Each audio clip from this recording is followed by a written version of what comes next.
कृत या कृतवृत्ति।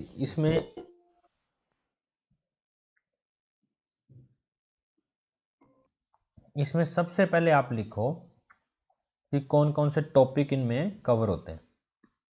टॉपिक होते हैं सूचकित्सीय व्रण,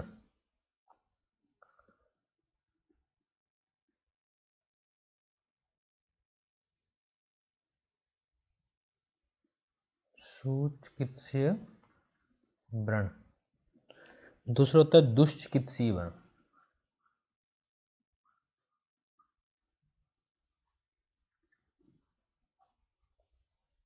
तीसरा होता है याप्य व्रण और असाध्य व्रण।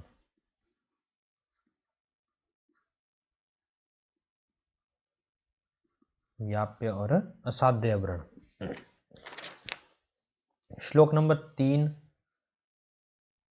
तत्र वयस्थानानाम दृढ़ानाम प्राणवता सत्ववातस्य सूचकित्सीय व्रण। जो वयस्थानानाम मतलब यंग है, दृढ़ शरीर वाले हैं, प्राणवत हैं, सत्ववान है, वो सूचकित्सीय व्रण माने गए हैं। सेकंड लाइन, तत्र वयस्थानानाम प्रत्यय अग्र धातुत्वात् आशु व्रणनाम रोहिंती। उनका यंग एज होने से धातुएं जो हैं वो जल्दी ही अग्र रूप में रहती हैं, मतलब गुणवान होती हैं, इसलिए वो जल्दी ही व्रणों को रोहित करती हैं। श्लोक नंबर 4,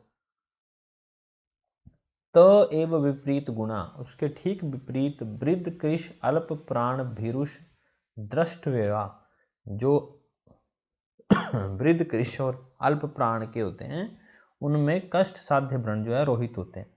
श्लोक नंबर 5, सफिक पायु प्रजनन ललाट गंडोष्ठ। श्लोक नंबर 4 में बताया है सफिक पायु प्रजनन ललाट गंडोष्ठ पृष्ठ कर्ण फल कोश उदर जत्रु मुख अभ्यंतर स्थान सुख रोपणीय व्रणा। ये सुख रोप्य व्रण है, IMP। इसमें से ज्यादा डार्क अंडरलाइन करना, पायु, फलकोश, उदर, ये इनको सुख रोप्य व्रण कहते हैं। श्लोक नंबर 6,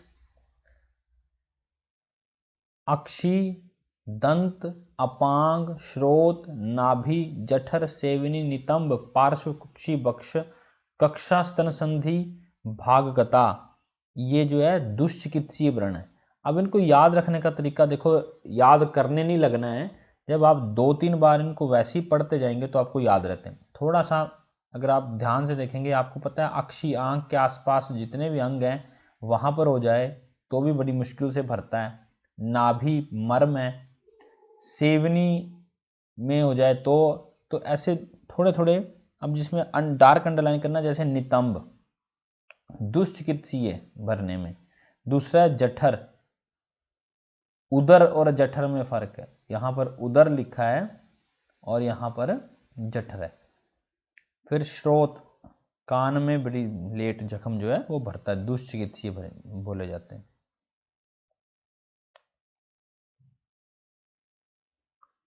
भगंदर अंतर्मुख सेवनी कुटकास्थि संशितम, यहां पर भी कुटकास्थि को कुंद्रास्थि के लिए कहा है। मुख वाला भगंदर ये भी दुष्चिकित्सीय माने। श्लोक नंबर 7, कुष्ठ रोगियों के लिए विषजुष्ट के लिए शोषिणा मधुमेहिना व्रणा कृच्छेण सिद्ध्यंती, IMP। श्लोक नंबर 8, कुछ रोग दिए हुए हैं जैसे अवपाटिका, निरुद्ध प्रकाश, सनिरुद्ध गुद, जठर ग्रंथि, क्षतकृमि ग्रंथि क्षत है, जठर रोग, ग्रंथि क्षत, कृमि, प्रतिश्याय, शर्करा, सिक्तामह, वात, कुंडलिका अस्थिला, दंत शर्करा, उपकुश। ये कुछ रोग दिए हुए हैं। ये भी कैसे हैं? याप्य व्रण। ये सारे के सारे श्लोक नंबर 8 में याप्य व्रण कहे गए हैं। ये पूछ सकते हैं, देखो अगर श्लोक में नहीं पता लगेगा हिंदी में बड़े साफ दिए हैं। याप्य व्रण है, याप्य व्रणों को याद रखने का तरीका है जो रोग से मिलते हैं। अवपाटिका एक रोग है, निरुद्ध प्रकाश एक रोग है। रोगों के नाम में जितने भी हैं सारे के सारे कैसे होंगे? याप्य व्रण। श्लोक नंबर 10। याप्य के लिए एक लाइन कही जाती है, यापनीयना विजानीयात क्रिया धारयतु यम क्रियायाम तो निवृत्तायां सद्य विनश्यति। यापियों को विवर्जित मतलब कि छोड़ दिए जाए तो वो मृत्यु को प्राप्त होता है, अगर उसमें क्रिया किया जाए तो उनका नाश हो जाता है। याप्य व्याधियां वही होती हैं, जब तक क्रिया करेंगे तो ठीक रहेंगी, जैसे ही क्रिया छोड़ देंगे तो रोगी मर जाता है। श्लोक नंबर 12। असाध्य मास पिंडवत उद्गता। आगे अंडरलाइन करना, अश्व अपान वृतोष्ठ, अश्व के अपान की तरह वृतोष्ठ गोल ओंठों की तरह उभरा हुआ व्रण असाध्य माना जाता है। ये असाध्य के हैं सारे, है ना। श्लोक नंबर 12 में सब असाध्य बताएं। गो श्रृंगवत उन्नत मृदु मास परो, असाध्य का लक्षण। क्षण तूलवत स्नायु जालवंतो दुर्दर्शना। बसा मेद मज्जा मस्तुलुंग स्त्राविणम दोष समुत्थाम, इसको आईएमपी मार करो। बसा मेद मज्जा मस्तुलुंग की तरह श्राव होने वाला लेकिन दोषों से युक्त हो, बिना दोषों के युक्त बसा मेद मज्जा मस्तुलुंग का श्राव हो रहा हो तब वो साध्य हो सकता है, लेकिन दोष युक्त होगा तो असाध्य होगा। श्लोक नंबर, इसी में लास्ट लाइन देखो, भिन्ने व सिरे कपाले यत्र मस्तुलुंग दर्शनम, अगर CSF स्क्रीष्ट हो रहा हो, त्रिदोष लिंग प्रादुर्भाव काश श्वासोम या यस्यति, CSF की लीकेज के साथ तीनों दोषों से युक्त हो और काश श्वास हो तो भी असाध्य जानना चाहिए। थोड़ा सा कॉमन लिख लो, सुख साध्य कौमा दुष्चिकित्सीय।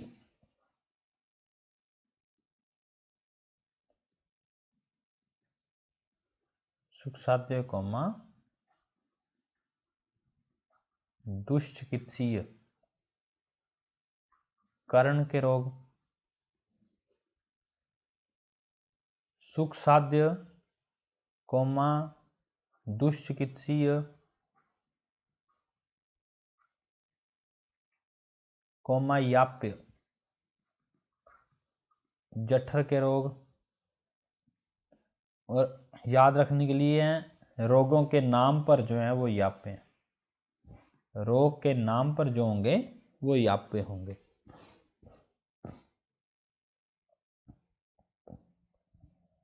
असाध्य की याद रख सकते हैं, उपमा वाले असाध्य,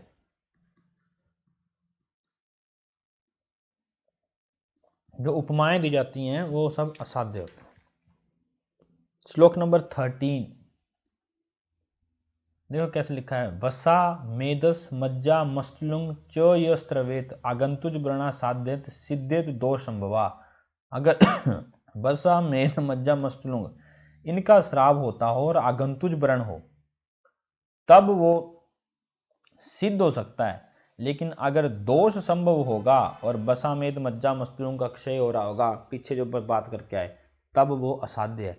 यहां से क्वेश्चन बन सकता है, यहां से क्वेश्चन बन सकता है AR में। श्लोक नंबर नेक्स्ट 18 देखो, श्लोक नंबर 18, त्रिभिर्दोषाक्रांत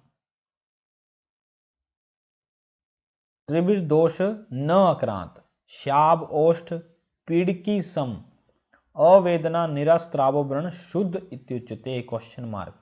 शुद्ध व्रण के क्या लक्षण होते हैं जो तीनों दोषों से अक्रांत ना हो, जिसके किनारे थोड़े से काले पड़ चुके हों, काले मतलब श्याव का काला नहीं होता, श्याव का मतलब होता है थोड़ा सा हल्का सा ग्रेइश हो रहा हो, हीलिंग का लक्षण है ये। पीड़की सम, उसमें ग्रेन्यूल्स बन रहे हों। अवेदनम निरास्राव व्रण शुद्ध इत्युच्यते। 11 रोहितीय व्रण कपोत वर्ण प्रतिमम क्वेश्चन मार्क यस्यंतम क्लेद वर्जितम स्थिर चिपटिकावंतो रोहितीय व्रण। चिपटिका का मतलब भी वही होता है जिसमें ग्रेन्यूल्स दिखने लगते हैं हीलिंग के लिए। श्लोक नंबर 12 सम्यक रूढ़ वर्तम, वर्तम होते हैं किनारे, इसके भर चुके हों, अग्रंथी ग्रंथि मतलब हाइपोट्रोफाइड, स्कार ना बनाओ। अशून दर्द ना होती हो, अरुजा ना ही टिंगलिंग या सुन होता हो, ना ही रुजा होती हो, ऐसा व्रण। त्वक सवर्ण समतल सम्यक रूढ़म निर्दिशेत, ये कैसा है, सम्यक रूढ़ व्रण। विमर्श में देखो, इसी में ही ये लिखा है, मास अंकुर मतलब ग्रैनुलेशन वगैरह। विमर्श में देखो, जिह्वा तल आभो मृदु स्निग्ध सुलक्षण विगत वेदना सुव्यवस्थितो निराश्रावश्चेति शुद्ध व्रणो, सुश्रुत कहते हैं।